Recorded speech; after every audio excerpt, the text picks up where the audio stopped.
Hello guys, आपके अपने ABS की पाठशाला में आप सभी का स्वागत है। आज हम क्लास 10th का science chapter number 6 life processes NCERT book में पेज नंबर 105 पे जितने भी क्वेश्चंस हैं आज हम उनका सोल्यूशन प्रोवाइड कराने वाले हैं। तो सबसे पहला क्वेश्चन देखते हैं, what advantage over an aquatic organism does a terrestrial organism have with regard to obtaining oxygen for respiration. सबसे पहले इस क्वेश्चन का मतलब हम देखते हैं। श्वसन के लिए ऑक्सीजन प्राप्त करने की दशा में एक जलीय जीव की अपेक्षा स्थलीय जीव किस प्रकार लाभप्रद है। इस क्वेश्चन का मतलब ये है। अब आइए देखते हैं आंसर की ओर। जैसे एक जलीय जीव जो होता है जो जल में रहते हैं और स्थलीय जीव जो जमीन पे रहते हैं, ठीक है। तो जल में जो अमाउंट ऑफ डिजॉल्व्ड ऑक्सीजन होती है वो लो होती है as compare to dissolved oxygen in the air. यानी एयर में ऑक्सीजन की अमाउंट ज्यादा होती है, जल में कम होती है, ठीक है। तो जो जल में जीव रहते हैं यानी जो एक्वाटिक एनिमल्स होते हैं उनको कई प्रकार के एडाप्टेशन शो करने पड़ते हैं, ठीक है।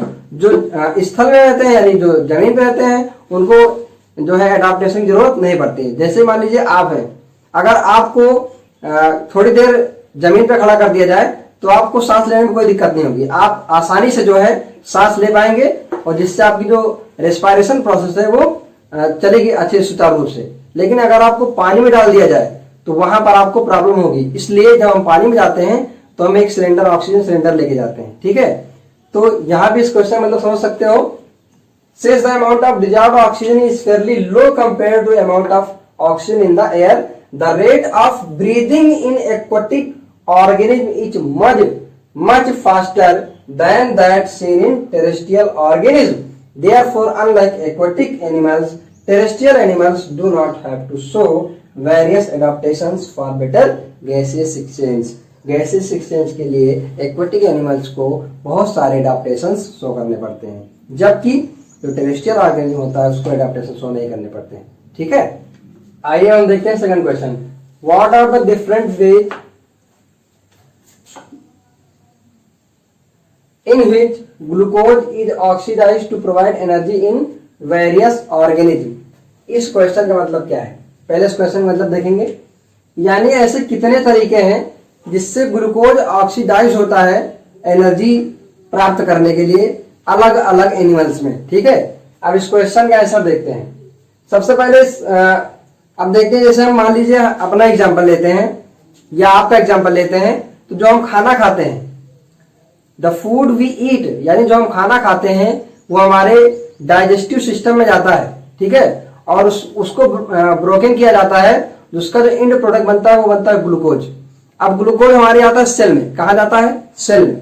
अब ये सेल में जाता है तो सेल में ग्लूकोज का क्या होता है, ये ब्रोकन कर दिया जाता है, ठीक है। किसमें टूटता है, पाइरुवेट में, ठीक है। यहां हम लिख सकते हैं इन सेल साइटोप्लाज्म। जब ये सेल्स में जाता है विलाई के थ्रू, वहां पर वेन्स होती हैं और वहां ब्लड के साथ ग्लूकोज जाता है जब सेल में, तो सेल साइटोप्लाज्म में इसको पाइरुवेट में ब्रोकन कर दिया जाता है और ये 3 कार्बन मॉलिक्यूल होता है। कितने कार्बन, 3 कार्बन मॉलिक्यूल होता है। अब इस पाइरुवेट को हम देखेंगे एब्सेंस ऑफ O2 में, जब ऑक्सीजन कम होगी यानी लैक ऑफ ऑक्सीजन, और जब प्रेजेंस ऑफ ऑक्सीजन होगी किस प्रकार इसको ब्रोकन किया जाता है एनर्जी प्राप्त करने के लिए, ठीक है। तो सबसे पहले देखते हैं प्रेजेंस ऑफ ऑक्सीजन। ये ईस्ट में होता है, ये एब्सेंस ऑफ ऑक्सीजन, यानी जब ऐसे ऑर्गेनिज्म जिनको ऑक्सीजन की जरूरत नहीं पड़ती है ग्लूकोज को तोड़ने के लिए, ठीक है। तो यहाँ पे क्या बनता है, एथेनॉल बनता है प्लस CO2 बनता है प्लस एनर्जी बनता है, ठीक है। और एथेनॉल क्या होता है, 2 कार्बन मॉलिक्यूल होता है। दूसरा है लैक ऑफ ऑक्सीजन, जब ऑक्सीजन अपर्याप्त हो यानी कि कम हो। जैसे कि हमारे मसल्स में जब हम दौड़ते हैं तो जब ज्यादा दौड़ लेते हैं तो क्या होता है, हमारे पैर में हल्का सा दर्द महसूस होने लगता है, ठीक है। तो वहां पे क्या होता है, ऑक्सीजन पर्याप्त मात्रा में नहीं मिल पाता है। तो जहां वो जो मसल्स होती हैं, मसल्स में क्या होता है, लैक्टिक एसिड का जमा होने लगता है, ठीक है। तो वहां पे क्या बनता है, पाइरुवेट से लैक्टिक एसिड बनता है। और लैक्टिक एसिड क्या है, 3 कार्बन मॉलिक्यूल है। और साथ में क्या निकलती है, एनर्जी। ठीक है। अब तीसरा है प्रेजेंस ऑफ ऑक्सीजन, यानी कि पायरुवेट किस प्रकार ब्रोकन किया जाएगा CO2, H2O और एनर्जी में, ठीक है। जब पायरुवेट को प्रेजेंस ऑफ ऑक्सीजन में जब रिएक्शन कराते हैं तो क्या होता है, CO2 plus H2O plus energy निकलती है। ये हमारे माइटोकॉन्ड्रिया में होती है, ठीक है, किसी भी एनिमल के माइटोकॉन्ड्रिया में होती है। तो इन तीनों प्रकार से सबसे पहले glucose is first broken down in the cell cytoplasm into pyruvate, pyruvate इसको तोड़ा जाता है। फिर पायरुवेट को फर्दर जो है ब्रोकन डाउन किया जाता है। इसके 3 तरीके हमने बताए, absence of oxygen, lack of oxygen और प्रेजेंस ऑफ ऑक्सीजन। तो ये डिफरेंट वेज है जिससे ग्लूकोज से सीधा में किसमें एनर्जी में कन्वर्ट करने के लिए, जिससे एनिमल्स या ऑर्गेनिज्म जीवित रह सके, उसको एनर्जी चाहिए, ठीक है। आइए अब हम देखते हैं third question, how is oxygen and CO2 यानी carbon dioxide transported in human beings. यानी कि इस क्वेश्चन का मतलब है कि ऑक्सीजन और CO2 को किस प्रकार ट्रांसपोर्ट किया जाता है ह्यूमन बीइंग्स में, ठीक है। तो आइए इसको समझते हैं। पहले जब हम खाना खाते हैं तो उसका एंड प्रोडक्ट ग्लूकोज होता है, ठीक है। और जब हम रेस्पिरेशन करते हैं यानी श्वसन क्रिया करते हैं तब ऑक्सीजन नाक के माध्यम से यानी थ्रू द नोज ऑक्सीजन अंदर जाती है।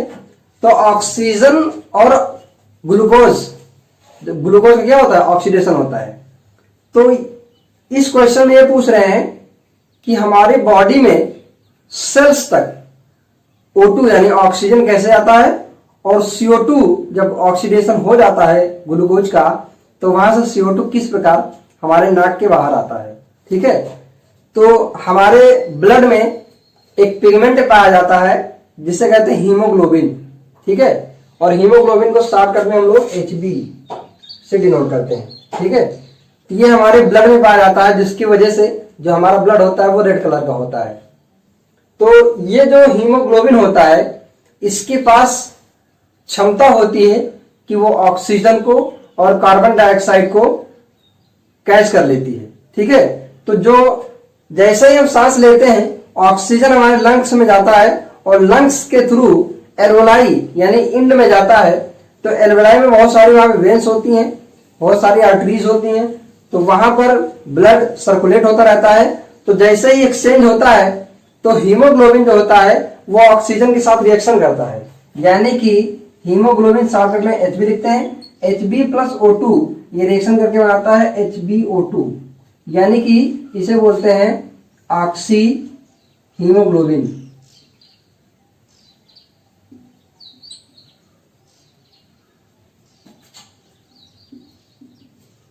ये ऑक्सी हीमोग्लोबिन बनाता है जिसे बोलते हैं ऑक्सीजनेटेड ब्लड। क्या बोलते हैं इसको, ऑक्सीजनेटेड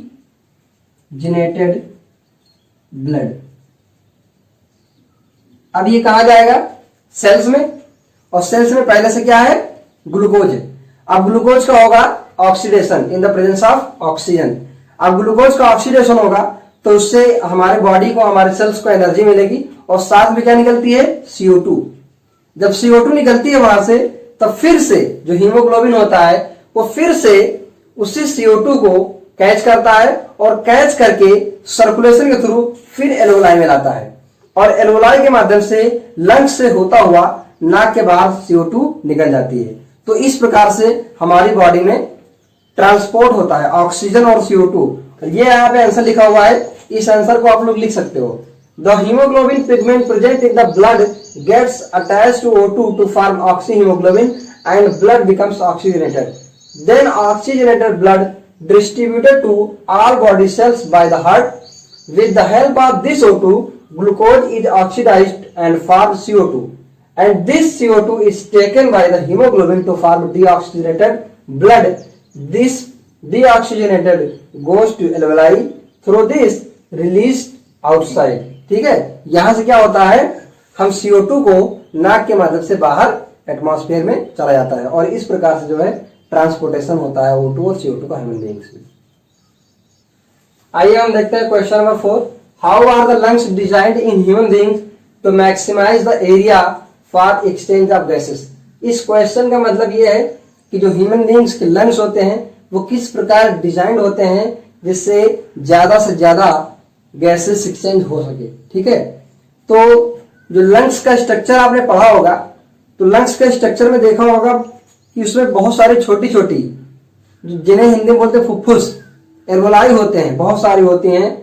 जैसे मान लीजिए ये अगर हम देखें तो इस प्रकार से लंग्स का स्ट्रक्चर होता है, और यहाँ पे ये बहुत सारी नलिकाओं में इस तरह से बटे होते हैं, इस तरह से, और इनके चारों तरफ सेल्स होती हैं, छोटी छोटी पतली पतली नलिकाओं के रूप में होती हैं, और इनको कहा जाता है एल्वोलाई कहा जाता है। क्या कहा जाता है? एल्वोलाई कहा जाता है। और ये एल्वोलाई जो होती हैं इनकी संख्या 300 से 350 मिलियंस होती है।